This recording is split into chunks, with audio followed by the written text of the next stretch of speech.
नमस्कार, मैं संगमित्रा आप सभी का स्वागत करती हूँ हमारे न्यूज चैनल खबर जनता तक में। अफवाह नहीं हकीकत बयां करते हैं हम। आइए देखते हैं आज की खास खबर। आज तुमने आंदोलन के क्या बताना चाहोगे? मराठीमध्ये सांगा।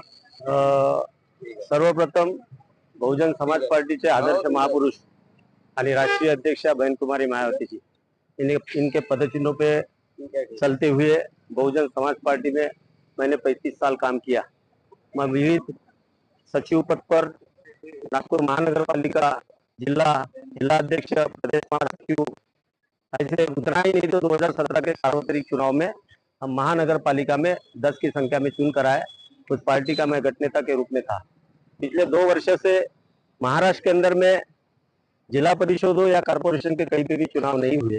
ओबीसी आरक्षण के माध्यम से वो जुडिशियल न्यायपालिका में वो पेंडिंग है।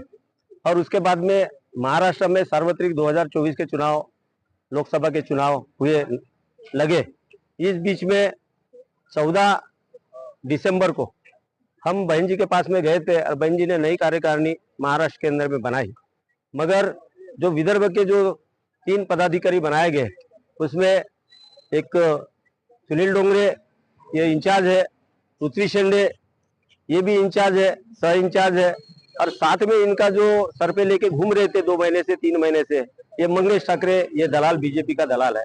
इसके माध्यम से इसने केंद्रीय प्रभारी को बड़ी लालच देकर, रामजी गौतम को लालच देकर, और ये 2 पदाधिकारी ने इन्होंने अपने मुठ का कैंडिडेट डालकर यहाँ पे अन्य मनुवादी पार्टियों के साथ में साठगांठ करके करोड़ों रुपए की अपना घर, अपनी झोली भरने का काम किया।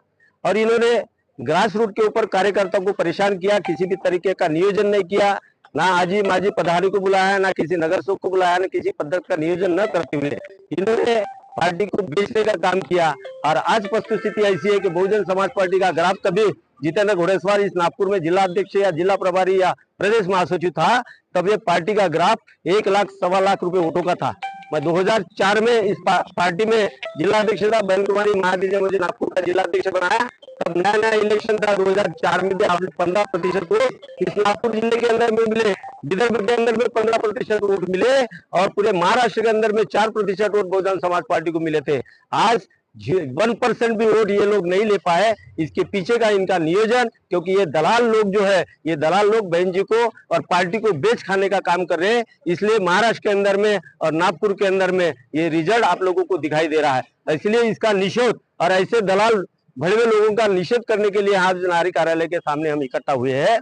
निश्चित रूप से हम बहन जी का नियोजन बहुत अच्छा होता है, लेकिन उन्होंने भेजे हुए जो केंद्रीय प्रभारी है, ये केंद्रीय प्रभारी यहाँ पे आके लोकल लोगों के साथ में साठगांठ करते हैं, पैसा बड़ी पंजी इकट्ठा करते हैं और बहुजन समाज पार्टी को डिस्टर्ब करने का काम करते हैं। मात्र 4 पदाधिकारी में वो खेलने का, चर्चा करने का काम करते हैं। जनरल कार्यकर्ता के साथ में किसी भी प्रकार की चर्चा नहीं करते, नियोजन नहीं बनाते, और इसका परिणाम यह आप लोगों को कि जो कारपोरेशन के चुनाव में हमें इतने वोट मिलते, वो लोकसभा का कैंडिडेट आज 19,000 वोट पे सिमट जा रहा है। ये बहुत ही शोकदायी और दुखद वार्ता हमारे लिए भी है। मनुवादी लोगों से पैसा लिया, किससे पैसा लिया, किस पार्टी से पैसा लिया, ये आरोप आप लगा रहे हो? जो पार्टी सेकुलर पक्षों के साथ में सेकुलर पार्टी का वोट का विभाजन टालने के हिसाब से बड़ी पूंजी इनको देता है, और ये बड़ी पूंजी लेकर बढ़ाने के बजाय, कार्यकर्ताओं को मोबिलाइज करने के बजाय ये अपने घरों में रखते हैं। आपका स्पष्ट है कि भाजपा के ऊपर आरोप है कि भाजपा ने पैसा दिया, गडकरी जी ने पैसा दिया। निश्चित रूप से जो लोग नागपुर में 2 बार कॉन्स्टिट्यूंसी रहे हैं, केंद्रीय नेता रह चुके, ये लोगों के साथ में इन लोगों ने साठगांठ किया है, क्योंकि जो सत्ता पे रहता है उसके पास में धन बल सब रहता है, और धन बल का सहायता इन्होंने पैसा लेकर इन्होंने इस तरीके की हरकत करने का काम किया। इसके लिए ये 3 पदाधिकारी और ये जो दलाल जो है, ये मंगेश ठाकरे, ये जवाबदार है। उम्मीदवार के लिए भी आरोप प्रत्यारोप कई सारे उम्मीदवार इनके मुठ से दिया है, इन्होंने अपने तरीके से तय किया हुआ है। रातों रात में कैंडिडेट, पार्टी के पास में 3 अच्छे कैंडिडेट होने के बावजूद भी नागराव जयकर, रुपेश बागेश्वर, उत्तम शेवड़े, ये पार्टी के कई दिनों से ये लगे हुए थे। पिछले 2 महीने से वो कैंडिडेट के हिसाब से भी उन्होंने आवेदन किया था। ये जो कैंडिडेट इन्होंने समय पे राजीनामा देने की बात किया पृथ्वी शेंडे ने, अगर योगेश लांजेवार को टिकट नहीं देती पार्टी तो मैं पार्टी का राजीनामा दूंगा, इस तरीके का उन्होंने धमकी देकर उसने उसको टिकट देने का काम किया। क्योंकि इनकी साठगांठ, इनकी लेन देन का व्यवहार इनका हो चुका था, और इसी के मद्देनजर इन्होंने उसको जबरदस्ती टिकट देने में आई। आरोप लगा है बीएसपी पर 5 करोड़ रुपए जो है मनुवादी पार्टी से लिए गए, क्या इसमें कोई तथ्यता है? नहीं, बात ऐसी है कि 2019 में जाहिर हो चुका है। 2019 में भी इस तरीके की प्रक्रिया इन मनुवादियों के माध्यम से इन्होंने किए। उस वक्त भी यही पदाधिकारी थे, यही पृथ्वी शेंडे, यही सुनील डोंगरे वर्धा से सचिव था, ये पृथ्वी शेंडे यहाँ पे महासचिव था, और यही मंगेश ठाकरे जो सुरेश ठाकरे प्रदेश अध्यक्ष के साथ में मिलजुल कर उसने सेटिंग करके देने का काम किया। तो यही लोग जो 5 साल के बाद में ऐन चुनाव के 2 महीना पहले आप लोगों को नजर आए, इसके पहले 5 साल में पार्टी के अंदर में ये काम नहीं कर रहे थे, तो इन लोगों ने वो साठगांठ किया है निश्चित रूप से, और इन्होंने पार्टी को बर्बाद करने का काम किया है। अब क्या मांग है?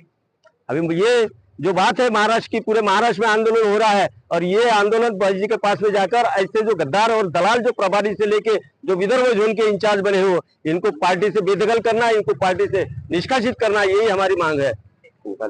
जुड़े रहिए हमारे साथ और देखते रहिए खबर जनता तक। अफवाह नहीं, हकीकत से रूबरू कराते हैं। लाइक सब्सक्राइब अवश्य करें। धन्यवाद।